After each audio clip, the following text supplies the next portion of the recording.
선포했습니다.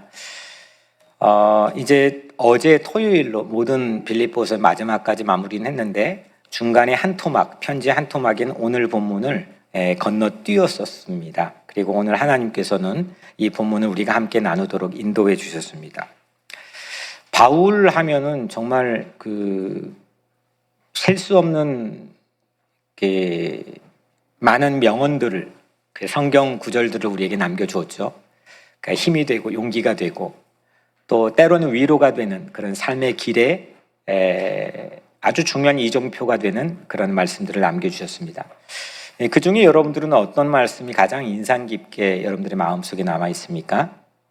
아주 너무 많이 있어가지고 고르기가 참 쉽진 않지만 제게는 딱 두 단어로 된 바울의 트레이드 마크와 같은 그 짧은 문장 하나가 생각이 납니다. 데살로니가 전서 5장 16절에 남아있는 Rejoice always, 항상 기뻐하라, 이 말씀입니다. 또 그렇게 살만한 자격을 충분히 우리에게 바울은 보여줬죠. 정말 기뻐할 수 없는 상황에서 삶의 기쁨을 우리에게 보여줬습니다. 언젠가 말씀드렸지만 캐톨릭에서는 성자로 올리는데 이를테면 마더 테레사나 이런 사람을 죽은 후에 50년 정도 시성식을 갖습니다.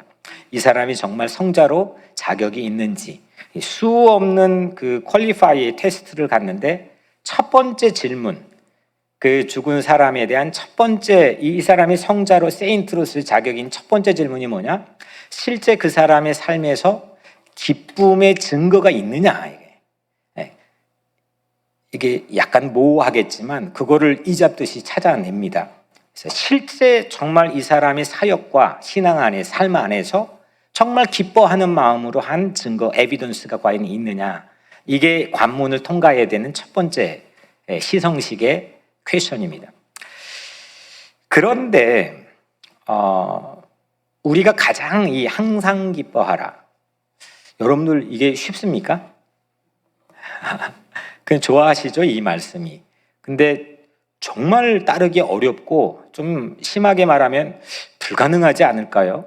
항상 always rejoice.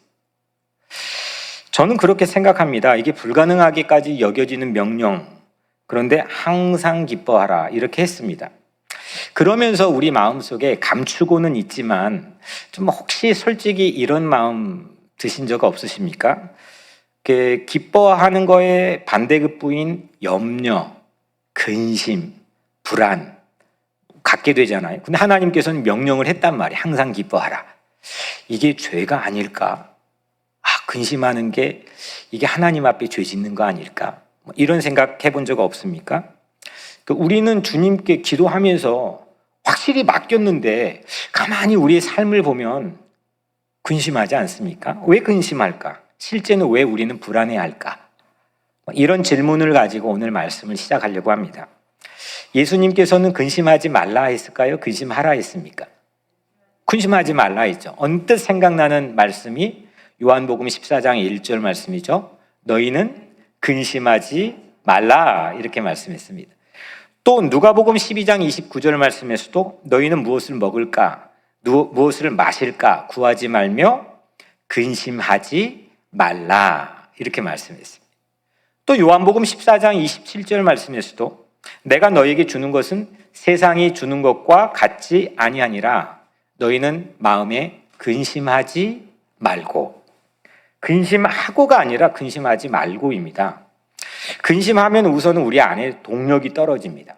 분명히 거기까지 갈 수 있는 건데, 할 수 있는 건데 근심하고 불안이 들어오는 순간 이게 힘이 떨어집니다. 그래서 키에르케고르는 근심, 낙심은, 절망은 죽음에 이르게 하는 병이다 라고 그 책으로 세상 일대 젊은이들을 흥분시켰죠. 이게 시대를 가로막고 있는 가장 중요한 하나의 악이구나, 우리를 넘어뜨리게 하는 사탄의 가장 큰 무기구나, 이런 얘기를 했습니다. 그래서 우리는 이 근심이 우리를 병들게 하고 우리를 약하게 만드는데 당연히 거기에 빠지면 안 되겠죠. 거기 그게 나를 그냥 딱 하고 잡아버리면 할 수 있는 것도 못 한다니까요. 그런데 성경은요, 꼭 해야만 할 근심도 소개합니다. 근심을 왜 해야죠? 이렇게 반문하실지는 모르겠지만 고린도 후서 7장 10절 말씀에 하나님의 뜻대로 하는 근심은 후회할 것이 없는 구원에 이르게 하는 회개를 이루는 것이요, 세상 근심은 사망을 이루는 것이니라. 아멘. 네. 근심이 좋은 근심도 있다는 겁니다. 하나님 뜻대로 하는 근심이죠. 그래서 이 하나님 뜻대로 하는 좋은 근심은 회개에 이르게 한다, 구원에 이르게 한다. 그러니까 삶의 한 사람의 방향을 바꿔놓을 수도 있고, 또 그 좋은 근심은 역사를 바꾸게 하는 동력이 될 수도 있다는 거죠. 그거를 아리스토텔레스는 세 가지를 얘기했지만 그 중에 하나인 파토스라고 부르기도 합니다. 고통, 아픔, 근심 뭐 이런 뜻을 가지고 있는 거죠. 누구를 설득하게 하는 거는 에토스, 뭐 윤리적인 힘이나 아니면 논리적인 힘이나 이것도 필요하지만 반드시 파토스가 필요하다는 거죠. 이건 단순한 이모션, 감정이 아닙니다. 상대와 같은 아픔을 갖고 있느냐, 이게 아리스토텔레스는 설득하는 중요한 한 축이라고 이렇게 말하는 거죠. 그리고 우리는 신앙 안에서는 그를 하나님의 파토스라고 부릅니다. 하나님의 고통, 하나님의 근심, 하나님의 아픔 이렇게 부르죠.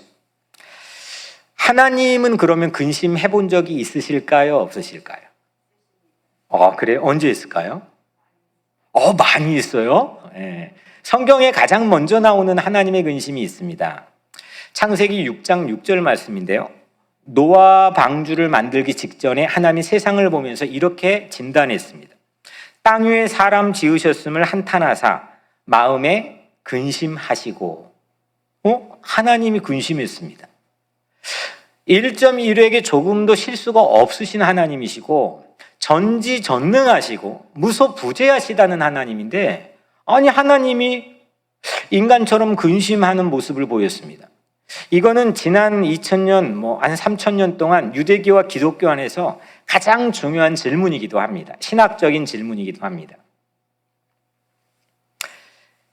의외로 하나님의 근심, 하나님의 고통, 하나님의 눈물이 우리를 이끌어가는 힘이라고 성경 안에서는 이야기합니다. 기독교는 물론 기쁨의 종교인 것은 확실합니다. 가장 대표적으로 조나단 에드워즈, 이 커네디컷 중심으로 1700년도에 미국의 리바이벌을 이끌었던 조나단 에드워즈, 그의 가장 영향을 받았던 지금 미국의 가장 핫한 목사님 중에 하나인 존 파이퍼 목사님, 기쁨의 신앙, 기쁨의 신학. 그리고 또 한 분이 영국에서 옥스퍼드의 교수를 하면서 나니아 연대기 이런 소설을 썼던 C.S. 루이스. 저는 언뜻 이 세 사람이 하나님의 기쁨이라고 하는 티올로지, 신앙을 가지고 세계를 움직였던 그런 주요 인물로 생각이 됩니다. 물론 맞는 얘기입니다. 기쁨의 종교입니다. 기쁨의 신앙입니다. 절망을 희망으로 바꿔놓고 슬픔을 기쁨으로 바꿔놓는 게 하나님 믿는 호재죠. 호사입니다.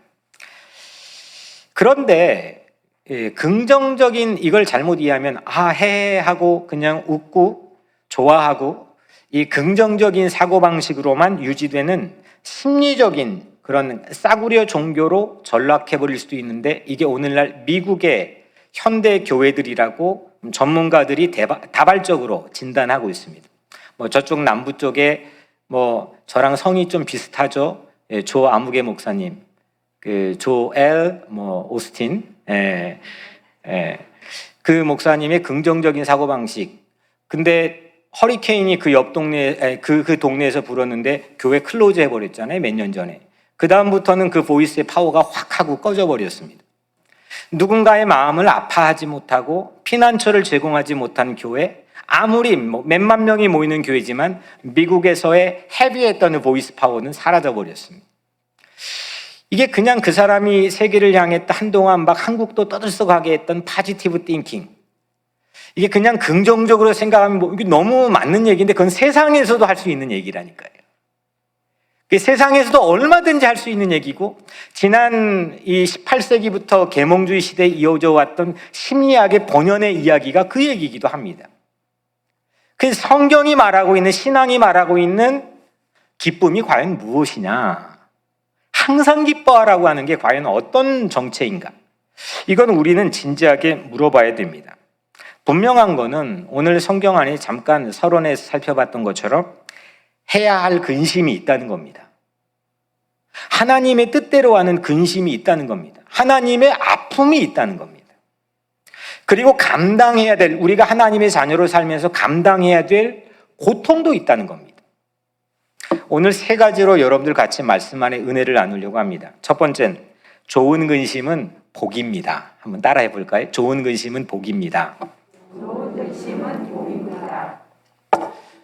본문에 보니까요, 근심에 그물망이 쳐져 있는 것 같이 보여졌습니다. 그러니까 다 근심합니다. 희한하게도, 공교롭게도. 바울도 근심하고요. 등장인물이 세 가지인데 바울 근심하고 빌립보 교회 교인들 근심하고요. 그 특이한 인물로 오늘 빌립보서에서만 소개되는 에바브로디도라고 하는 사람도 근심합니다. 이 근심의 사이클이 계속 지금 우리에게 보여지고 있는 게 오늘 본문입니다. 먼저 로마 감옥에 수감되었죠, 바울이. 지금 이제 마지막 1차, 2차, 3차 순교여행 다 마치고 죽을 날 얼마 남지 않았는데 로마 감옥에 수감되어 있습니다. 그 바울에게 빌립보 교회는 한 800마일 떨어져 있는 그 유럽 마케도니아의 초입에 있는 교회인데 영치금을 전달합니다. 수감되어 있는 감옥에 있는 바울에게 우리말로 하면은 선교비를 전달하려고 한 사람을 선택해 보냅니다. 그 사람이 에바브로디도입니다. 가서 그래 전해줍니다. 그리고 한동안 거기에 머물렀습니다. 그리고 다시 빌립보 교회로 돌아오는데 우리가 읽은 빌립보서를 바울이 써가지고 그 편지를 손에 들고 전달해 준 사람이 또 에바브로디도입니다. 그런데 한 가지 사건, 오늘 이 말씀 안에서 이루어진 한 가지 메인 이슈가 펼쳐집니다. 뭐냐? 로마에 간 에바브로디도가 그만 죽을 병에 걸립니다. 이 에바브로디도가 죽을 병에 걸린 이 사건을 둘러싸고 근심 사이클이 펼쳐집니다. 먼저는 에바브로디도가 근심합니다. 오늘 26절에 그가 너희 무리를 간절히 사모하고, 여긴 그가 누구입니까? 에바브로디도입니다. 무리는 누구입니까? 빌립보 교회 교인들입니다. 그가 너희 무리를 간절히 사모하고 자기가 병든 것을 너희가 들은 줄 알고 심히 근심한지라. 결국 근심은 누가 했습니까? 에바브로디도가 했습니다. 왜 했습니까? 자기가 병들어 죽게 된 것을 빌립보 교회의 교인들이 알아버려서 그들이 슬퍼할 것을 생각해서 에바브로디도가 근심한 겁니다. 그러니까 에바브로디도가 빌립보 교회를 얼마나 사모했는지, 사랑했는지, 그로부터 비롯된 근심임을 우리는 알 수가 있죠. 다음 두 번째로 빌립보 교회는 근심합니다. 우선 첫 번째로 바울이 투옥된 것 때문에 근심했겠죠. 빌립보 교회의 창시자, 개척자는 바울입니다. 그런데 거기다 또 엎친 데 덮친 격으로 에바브로디도가 병들어 죽게 되었습니다. 바로 나 때문에 왔는데 죽게 되었습니다. 근심했습니다. 그래서 빌립보 교회는 근심합니다. 마지막 끝으로 바울의 근심입니다. 오늘 27절에 바울이 한 말인데 내 근심 위에 근심을, 그러니까 이중 근심을 바울이 토로합니다. 첫 번째는 에바브로디도의 투병, 죽어가는 거예요. 나 때문에 왔는데. 그리고 두 번째는 이로 인해서 빌립보 교회가 슬퍼할 수 있다는 걸로 바울은 근심합니다. 근심, 내 근심 위에 근심을. 그래서 모두 다 근심합니다. 아니 뭐 이렇게 좀 약간 이 부정적인 그런 어두운 색채가 보여지는 본문처럼 느껴집니다. 모두 상대 때문에 오는 근심입니다. 자기 때문에 하는 근심이 아닙니다. 근데 우리가 엄밀히 보면 지금 다 자기 때문에 지금 근심해야 될 상황입니다. 자기 처지도 모르는 거 아니야? 뭐 이렇게 생각해 볼 법한 그런 이 근심들입니다. 우선 바울은 투옥되어 있습니다. 죽음을 기다리고 있고, 빌립보 교회는 정말 찢어지게 가난하고 어려운 교회입니다. 가장 가난했던 교회입니다. 다른 서신서에 보면. 그리고 에바브로디도야말로 지금 죽게 생겼습니다. 다 자기 지금 주제 파악을 못하는 거 아니야? 생각될 정도로 지금 다 상대 때문에 근심하는 걸로 사이클을 우리에게 보여줍니다. 내 문제로 근심한 게 아니라 상대 마음을 헤아려서 오는 근심이죠. 전부 다 모두 다 사랑해서 하는 근심입니다. 근심하지 말라 한 예수님께서도 근심을 아예 복이라고, 블레싱이라고 선포한 적이 있죠. 마태복음 5장 4절 말씀에 애통하는 자는 복이 있나니 그들이 위로를 받을 것이며, 복이 있나니 했습니다. 유명한 팔복 중에 하나이죠. 애통하는 자, mourn, 슬퍼하는 자, 아파하는 자, 무언가를 상실하고 잃었다고 생각하는 자, 근심하는 자, 불안해하는 자, 이런 자가 복이 있다 했습니다. 이런 근심은 반드시 크리스찬이 해야만 하는 근심입니다. 마냥 우리가 헤헤거리고 기쁨의 종교, 항상 기뻐하라고 해서 그냥 스마일만 늘 있는 그런 심리학적인 그런 종교를 우리가 가지고 있지 않다는 거죠. 왜냐하면 기독교 중심부, 기독교의 센터에는 무엇보다도 십자가가 있습니다. 슬픔이 있습니다. 말할 수 없는 고통이 있습니다. 근심이 어려 있습니다. 우리를 향한, 나를 향한 하나님의 고통이 자리 잡고 있습니다. 그래서 우리는 그 마음을 받아서 주님의 명령에 따라 이웃을 향한 근심과 고통이 우리의 삶의 중심부에 자리 잡아야 참된 기쁨, 참된 환희를 맛볼 수 있다고 성경은 우리에게 약속합니다. 이런 근심은 세상을 넓게 보도록 만들어줍니다. 내가 몰랐던 블라인드 스폿인데, 사각지대인데 그걸 보게 해줍니다.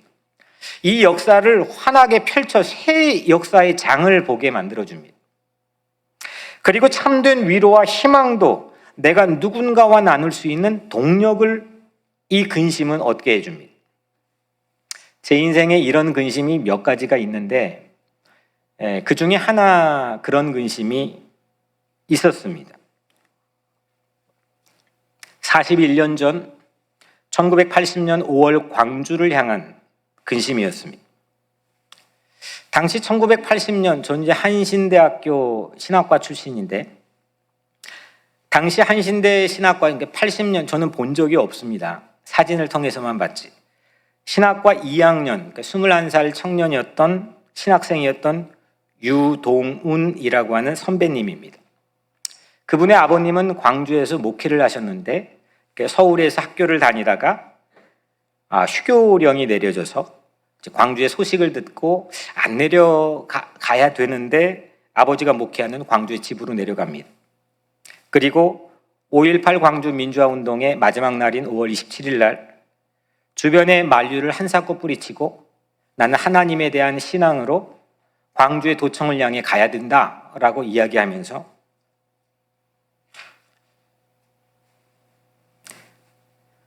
들어갔습니다.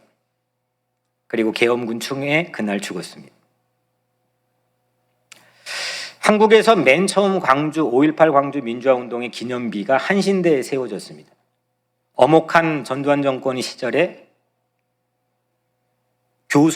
신학교 교수들과 학생들이 온몸으로 막으면서 세운 5.18 첫 기념비입니다. 그게 저희 교정에 세워졌는데 저는 신학교 다니는 4년 내내 겨울이나 봄이나 여름이나 가을에 거의 아침마다 그 앞에서 기도하고 하루를 시작하고 수업을 들어갔습니다.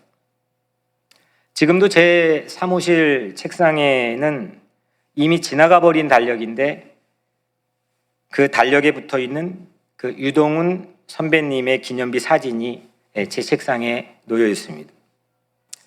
제게 광주 5월은 근심이었습니다. 그 근심으로 해마다 20대 청년 시절에는 갈 수가 없는 건데, 이게 막 경찰이 맞고 그리 갈 수가 없는 건데, 그 근심으로 십자가라 생각해 갔습니다.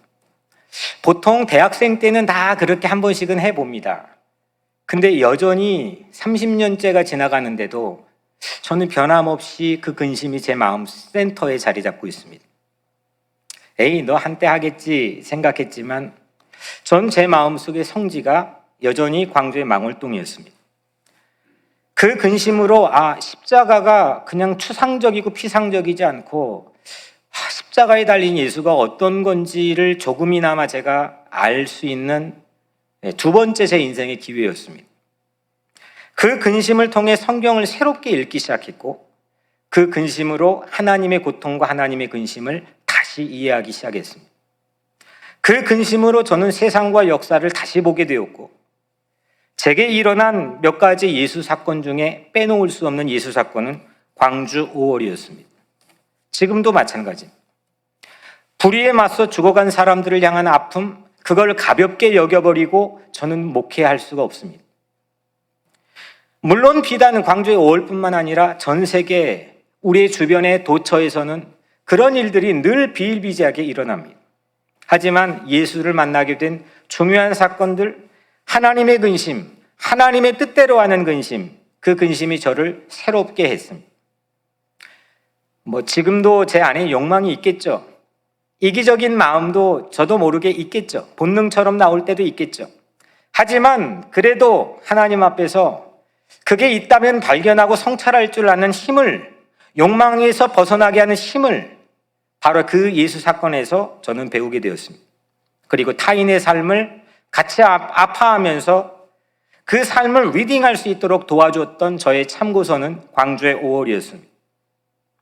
아마도 그 무렵, 제가 그렇게 예수 사건을 체험했던 그 무렵 하나님의 아픔을 느꼈고, 제 석사 2년 논문 그리고 박사 논문 5년, 이 주제를 저는 6년 동안 호세아 11장 한 장만 가지고 논문을 6년 동안 썼는데, 그 호세아서에 나타난 하나님의 고통, 그거를 그냥 우연히 잡은 건 아니지 않았을까 싶었습니다. 그냥 그렇게 추정해 봅니다. 우리가 하나님 마음을 진정 이해할 수 있습니까? 부모님 마음도 다 모르는데 하나님 마음 여러분들 다 알 수 있습니까? 전 자신 없습니다. 하지만 그래도 조금치라도 그게 부딪힐 때 우리는 은혜를 받았다, 그리고 내 삶에 대한 새로운 소명을 얻게 되었다, 그렇게 이야기할 수 있습니다. 여러분들에게 오늘 이 말씀을 통해 첫 번째 도전합니다. 여러분들 주변에 일어난 십자가 현장을 만나야 됩니다. 물론 이 성경을 통해서도 우리는 십자가 현장을 얼마든지 다양한 버전으로, 다양한 랭귀지로 만날 수 있습니다. 하지만 더 중요한 것은 내 삶의 주변에서의 하나님의 근심과 고통이 있는 십자가 현장을 만나야 됩니다. 그래야 내 삶에 대한 새로운 구원이 실체적으로 내 삶에서 역동적으로 역사할 수가 있기 때문입니다. 다시 말하면 거룩한 근심을 가지십시오. 그게 곧 주님 말씀처럼 복입니다. 두 번째로, 좋은 근심은 우리를 치유로 이끌어줍니다. 저를 한번 따라해 볼까요? 좋은 근심은 치유로 이끕니다. 지금 로마에 갔던 에바브로디도의 상태가 어떻다고요? 죽을 만큼 병들었습니다. 우리 교회도 그런 문턱까지 가신 분들이 적지 않게 있죠. 지금도 계십니다. 지난주도 그 가정을 방문하기도 했습니다. 그런데 오늘 에바브로디는 병들어 죽을 뻔했지만 그냥 경제적 힘든 거 이런 정도가 아닙니다. 생사의 갈림길에 놓여 있다는 게 여러분들 뭔지 아십니까? 가정 문제 이런 정도가 아닙니다. 그렇게 에바브로디도가 병들어 지금 죽을 뻔했지만 어떻게 됐습니까? 고침을 받았습니다. 치유를 받았습니다. 27절, 그가 병들어 죽게 되었으나 하나님이 그를 긍휼히 여기셨고 저는 놀라운 바울의 해석을 여기서 보게 됩니다. 고쳐진 거거든요. 죽을 뻔했다가 나아진 거거든요. 뭐 여기에 의학적 용어를 붙일 수도 있고 여러 가지를 붙일 수도 있습니다. 근데 바울은 이 사건을, 에바브로디도의 힐링 사건을, 치유 사건을 하나님의 긍휼히 여기심으로 봐버렸습니다. 여기 놀라움이 있습니다. 긍휼, compassion, mercy, 이 긍휼이라고 하는 단어는 제게 석사 2년, 박사 4년, 총 6년 신학 공부의 키워드입니다. 긍휼이라고 하는 것, 호세아 11장 한 장 길지도 않는 챕터인데 이것만 가지고 6년 공부했다니까요. 공부를 못하는 건지 그 결국 박사과정도 완전히 끝내지 못하고 미국이 청빙을 받아왔지만 여튼 이 6년 동안 이 자그마한 챕터만 수도 없이 읽었습니다. 지금 저는 이 챕터 하나로 다른 본문을 다 해석하고 보는, 이게 하나의 어떤 원천 같은 역할을 하게 되는 거죠.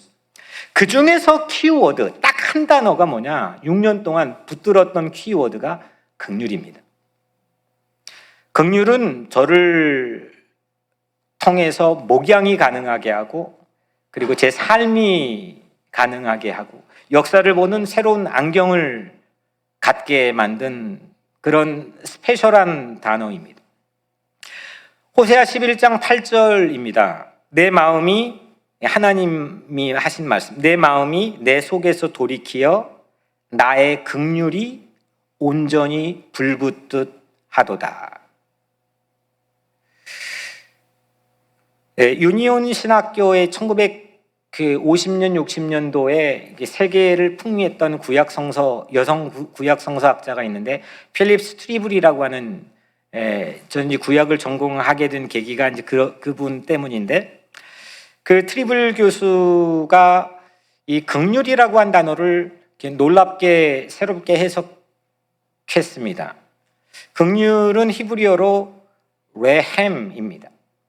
이 레햄은 라함이라고 하는 히브리어에서 온 건데, 레햄, 라함, 여튼 히브리어 몰라도 비슷하죠? 레햄, 라함. 이 레햄은 긍휼이란 뜻인데 이게 라함에서 왔는데, 라함이란 뜻이 어떤 뜻이냐? 희한하게도 어머니의 자궁이란 뜻입니다. 여러분들, 자궁이 어떤 곳입니까? 신비한 곳입니다. 세상 돈 있어도 흉내도 못 내는 곳입니다. 생명을 창조하고 잉태하는 곳입니다. 아무리 권력이 있어도 백악관에서도 그거 못하는 겁니다. 근데 그냥 생명을 창조하느냐? 뼈가 으스러지는 산고의 고통을 통해서 한 생명 한 생명을 창조합니다. 그 신비한 공간이 자궁입니다. 그 공간을 통해서 유대인들은 하나님의 긍휼을 어떻게 표현할까? 그 단어로부터 하나님의 마음을 표현했습니다. 하나님이 우리를 향한 마음이 어떤 마음일까? 그냥 값싼 싸구려처럼 분식집 가서 동전 몇 개 주면 바로 나오는 떡볶이처럼 그런 기계적인 게 아닙니다. 여러분들 그냥 와서 내가 기도하면 하나님 나 사랑해 주시겠지, 그렇게 값싼 하나님 마음이 아닙니다. 하나님 마음은 하나밖에 없는 독자 예수 그리스도를 여러분들 한 사람을 위해 십자가에 못 박기까지, 모든 걸 내주기까지, 뼈가 으스러기까지, 가슴이 찢어질 정도로 그렇게 긍휼히 여기셔서 여러분들을 구원해 주셨습니다. 이게 하나님 마음입니다. 그래서 우리를 생명을 창조했습니다. 바울과 빌립보 교회의 이 근심, 이 거룩한 근심 속에서 하나님께서는 에바브로디도를 긍휼히 여겨주셨습니다. 그게 곧 힐링이었습니다. 회복이었습니다. 우리의 회복이 뭘까? 우리의 힐링이 뭘까? 하나님이 긍휼히 여겨주시면 되는 겁니다. 하나님의 긍휼이 온전히 불붙듯 하면 안 될 일이 없는 겁니다. 그게 우리의 심장이고 그게 우리의 센터인 겁니다. 하나님의 고통, 하나님의 파토스, 하나님의 아픔, 하나님의 눈물, 이게 우리 삶의 센터로 자리 잡으면 그 긍휼이 온전히 불붙듯하면 안 될 일이 없는 겁니다. 이 시대의 가장 큰 병폐는 그 하나님의 긍휼이 무너져 버린 겁니다.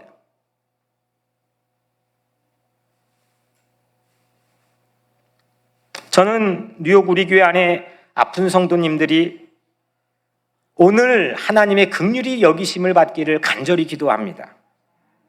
또 우리 교인이 아닐지라도 제가 기도하는 여러분들의 연결되는 가족들이 하나님의 긍휼이 여기심을 받기를 간절히 기도합니다. 제가 목회하면서 가장 많이 가는 곳 중에 하나가 병원입니다. 그건 뭐 저뿐만 아니라 모든 목회자들의 아마 숙명이지 않을까 싶습니다. 코로나 시대도 갑니다. 뭐 누가 막아도 갑니다. 미국에서 병원은 24시간 동안 목회자에게는 사실은 수술실까지도 들어갈 수 있습니다. 뭐 요즘에는 병원 따라 다르는데 이제 뭐 목회자의 권위나 교회 권위가 많이 떨어져서 다르지만 목회자는 여하튼 어떤 걸 막론하고 병원 한복판까지 들어갈 수 있습니다. 기도하는 겁니다. 이게 곧 수술이라 믿기 때문입니다. 지난주는 제가 이 새벽부터 한 사람을 싣고 병원에 갔었습니다. 한 다카 드리머인데 신장 이식 수술을 그날 했기 때문입니다. 새벽부터 싣고 갔습니다. 엄마와 가족들을 싣고 갔습니다. 다카 신부님에도 불구하고 에모리 대학을 수재로 좋은 성적으로 졸업한 인재입니다. 그런데 최근에 와서 급성 신장병에 걸렸습니다. 제가 몇 번이고 신장 나 2개니까 하나 줄까? 줄게 이렇게 말하기도 했습니다. 제 거는 절대 안 받겠다는 겁니다. 내 거가 못생겼니? 이렇게 말했는데 제 거는 못 받겠다는 겁니다. 그는 신분으로 인해서 여러 가지 어려움을 많이 당했습니다. 직장 취직도 안 되었습니다. 사랑도 깨졌습니다. 그게 그에게 얼마나 가슴 아픈 일인지는 저조차도 다 이해가 되지 않습니다. 그런데 급기야 하나님 왜 그러셨는지 이게 급성 신장병 죽음의 문턱 앞에 서게 했습니다.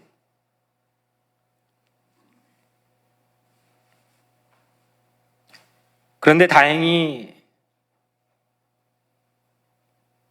이식을 해주겠다는 사람이 나타났습니다. 성공적으로 이식 수술이 끝났습니다. 내일 퇴원합니다. 하나님의 긍휼이 불붙으면 안 될 일이 없다는 걸 저는 또 체험했습니다. 하나님의 긍휼이 우리를 치유해 주시는 가장 중요한 수술 도구인 줄 저는 확실하게 믿습니다. 하나님의 근심이 우리를 위로하고 회복시켜 주시고 또한 더 넓은 사랑의 연대로 우리를 맺어주시는 줄 저는 확실히 믿습니다. 십자가만이 우리의 희망입니다.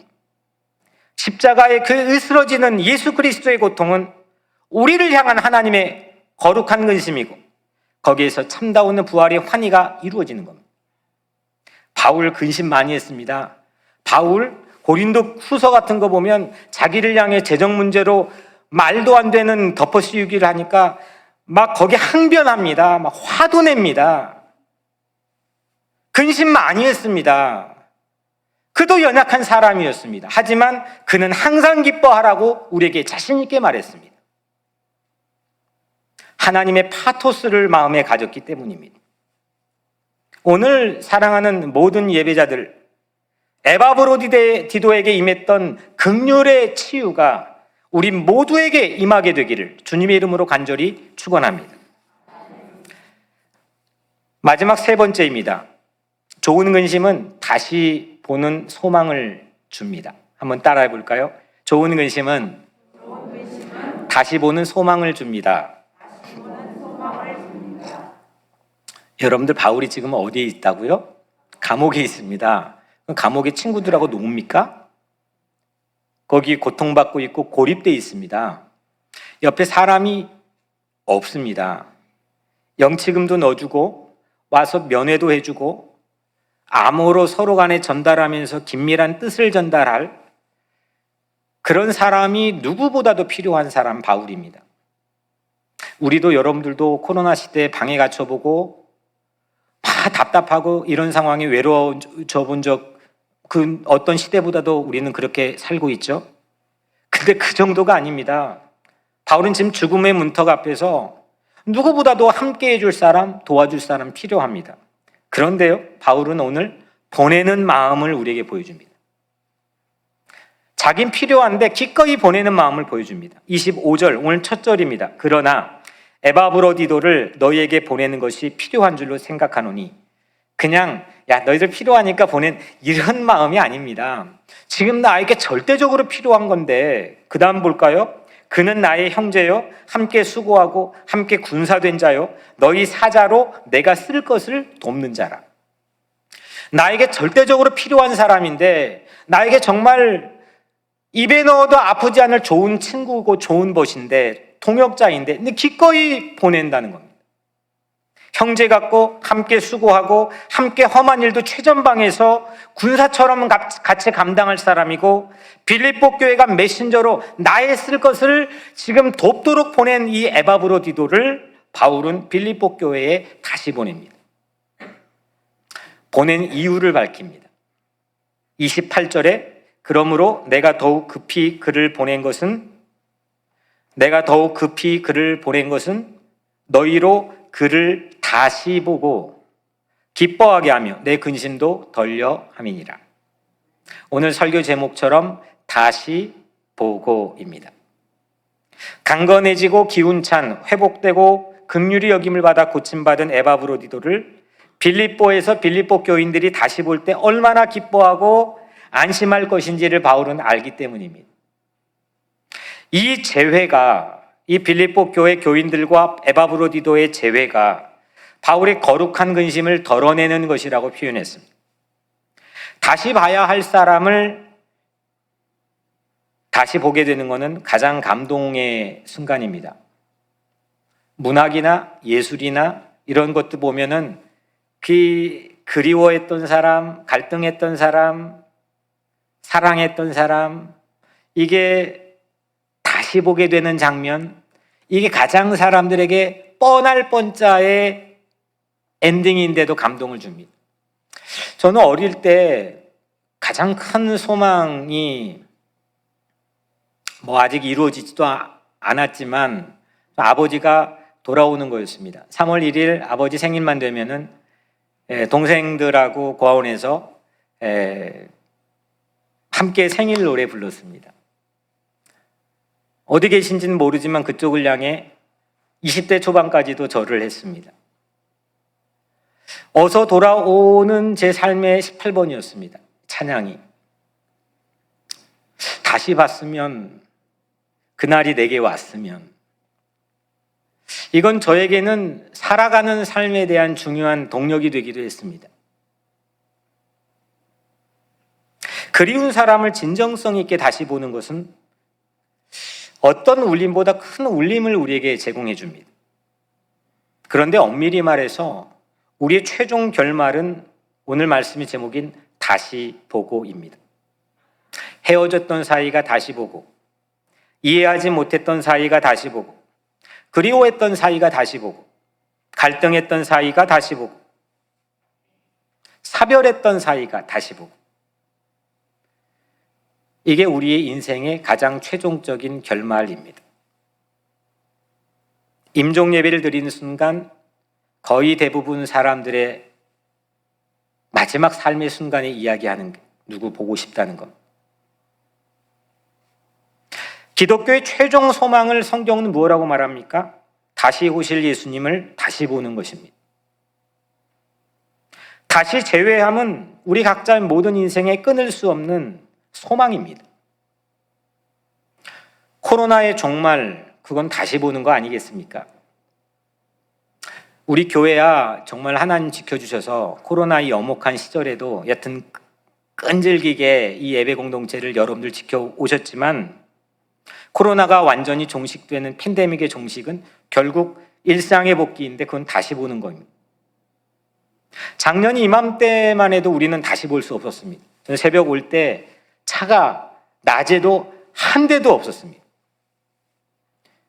그런데 이제 우리는 다시 만나고 있습니다. 아직 예배에 만나지 못하는 오늘 온라인을 통해서 예배드리는 우리의 자매 형제들도 곧 다시 보게 될 것입니다. 광주 안에 5월의 광주 안에서 배운 거룩한 근심을 여러분들에게 말씀드렸습니다. 그 이후에 하나님께서 제 마음에 주신 광주의 부활, 그 광주의 부활은 제게 한반도 평화가 되었습니다. 제 인생의 소중한 기도의 제목과 미션이 되었습니다. 이산 가족이 서로 다시 보고 남과 북이 서로 만나는 것은 이 민족에게 예수의 재림을 역사에 준비하는 중요한 소명의 도구가 되는 겁니다. 어디서든지 다시 보고는 예수님의 재림을 준비하는 우리의 콜링입니다. 그리움이 없다고 한다면 재회는 감격적이지 않을 겁니다. 돈 벌면서 열심히 사십니까? 그냥 내 인생 먹고 살아야 되니까 이 어려운 때에 열심히 사시겠죠. 그렇게 하면서 인생 흘러갑니다. 여러분들의 콜링이 무엇입니까? 여러분들은 어떤 꿈을 설레는 마음을 가지고 살아가십니까? 예수 믿는 것답게 사십니까? 그리움이 감격적인 재회로 이루어지는 소명을 우리는 예수님의 말씀 안에서 가지고 살아가야 됩니다. 그것은 그냥 이루어지지 않습니다. 조기철 목사님이 말한 일사각오, 죽을 각오의 정신이 있을 때 성취됩니다. 30절 말씀, 그가 그리스도의 일을 위하여 죽기에 이르러도 자기 목숨을 돌보지 아니한 것은 나를 섬기는 너희 일에 부족함을 채우려 함이니라. 나중에 졸업해 보고 보니까 우리 제 동기들이나 친구들이 다 그렇게 살지는 않았더라고요. 근데 저는 진짜로 20대에는 오늘이 진짜 마지막이라고 생각하고 살았습니다. 좀 희한하게 살았습니다. 죽을 각오 가지고 살았습니다. 내가 예수님 위해서, 십자가 위해서 내 한 몸을 괜히 그냥 그렇게 혼자 이 로망을 부려본 것일지도 모르겠습니다. 그것도 아무에게나 오는 축복은 아닐진데 내가 조국을 위해서, 민족을 위해서 오늘 죽을 수 있다면, 내가 누군가 한 사람을 위해서 그렇게 죽을 수 있다면 나는 그런 로망을 품고 살았습니다. 그게 많이 해이해졌습니다. 많이 느슨해졌고 매너리즘에도 빠졌습니다. 하지만 오늘 에바브로디도는 우리를 각성시켜주고 깨워줍니다. 그는 빌립보 교회가 할 수 없는 일을 위해서 목숨까지 내걸었다고 바울이 얘기합니다. 목숨을 아무에나 내걸지는 않습니까? 가치 있는 거에 목숨을 겁니다. 뭐에 여러분들은 하나밖에 없는 목숨을 겁니까? 무엇을 위해서? 목숨을 걸면 얻을 것이라고 말씀하셨는데 무엇을 위해서 목숨을 걸 만한 가치를 발견하고 살아갑니까? 목숨을 걸었던 일이기에 다시 보는 것, 다시 만나는 것, 그것이 분명히 충만한 감동으로 우리에게 다가올 겁니다. 미국 첫 번째 수도는 필라델피아입니다. 이 필라델피아와 펜실베이니아는 윌리엄 펜이라는 기독교인이 지었습니다. 퀘이커 교도였는데, 필라델피아는 헬라어에서 온 말입니다. 필로스, 사랑입니다. 델피아는 아델포스라는 형제에서 온 말입니다. 다시 말하면 형제의 사랑이란 뜻입니다. 미국의 첫 번째 수도가 형제의 사랑입니다. 그렇게 수도의 이름을 그 정도로 결정했다면 실천해야 됩니다. 증오와 혐오에서 벗어나야 됩니다. 차별에서 벗어나야 됩니다. 오늘날 아시안 인종 혐오 상황에 우리가 노출되어 우리는 상당히 불안해합니다. 그런데 한 가지 제가 경계하면 좋겠다는 생각이 있습니다. 평상시 남이 고통받을 때는 가만히 있는데 이제는 나에게 고통이니까 그게 눈이 떠지는 건 우리는 각성하고 회개해야 됩니다. 더 어렵고 더 절박한 상황에서 차별받고 고통받았던, 죽음을 불사했던 수많은 흑인들, 이 사람들의 고통, 이 사람들의 헌신에 감사해야 됩니다. 저는 인종과 인종을 나누자는 게 아닙니다. 서로 더불어 살아가는 대동세상, 함께 살아가는 천국의 비전을 우리에게 주셨기 때문입니다. 목숨 걸고 형제를 사랑해야 됩니다. 목숨 걸고 우리는 하나님의 나라의 귀한 비전을 실천해야 됩니다. 사랑하는 여러분, 근심이 꼭 필요 없는 것입니까? 하나님조차도 근심했고 예수님도 친구 무덤가에서 예루살렘 입성 직전에 겟세마네에서 고뇌의 눈물을 우리에게 보였습니다. 이 거룩한 근심 없이 바울이 말씀했던 항상 기뻐하라, 이거는 이율배반적인 신앙인만 길러내는 말이 될 수가 있습니다. 말해놓고 혼자는 다 근심합니다. 기도해놓고도 혼자 다 불안해합니다. 우리는 불안할 수 있습니다. 우리는 근심할 수 있습니다. 우리는 연약합니다. 하지만 하나님의 뜻에 이른 거룩한 근심, 하나님의 파토스인 하나님의 고통과 하나님의 아픔인 이 십자가가 우리 삶의 한복판에 자리 잡아야 됩니다. 그 하나님의 긍휼, 그 하나님의 근심은 첫 번째 우리에게 복이 될 것입니다. 하나님의 긍휼, 이 하나님의 근심은 우리를 치유할 것입니다.